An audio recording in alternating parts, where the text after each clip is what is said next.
ತಾನೇ ನಮಸುತ್ತ ಅವತಾರ ನಾನಾ ರೂಪವೋ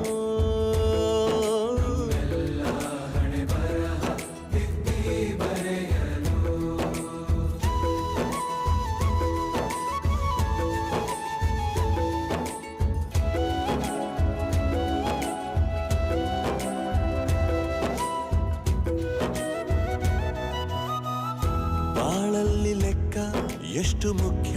ಎಂಬುದ ಬೆರಳಲ್ಲೇ ತೋರಿ ಕಲಿಸಿದ ಗುರುಗಳೇ ಈ ದೇಹ ಹೇಗೆ ದಂಡಿಸೋದು ಎನ್ನುವ ಸಂದೇಹ ನೀಗೋ ಮೆಚ್ಚಿನ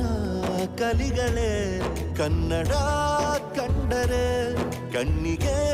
ಒತ್ತಿಕೋ ಅಕ್ಷರ ಅಂದರೆ ಅನ್ನಕ್ಕಿಂತ ದೊಡ್ಡದೆಂದ ಗುರುವೇ ಪ್ರತಿ ಬಾರಿ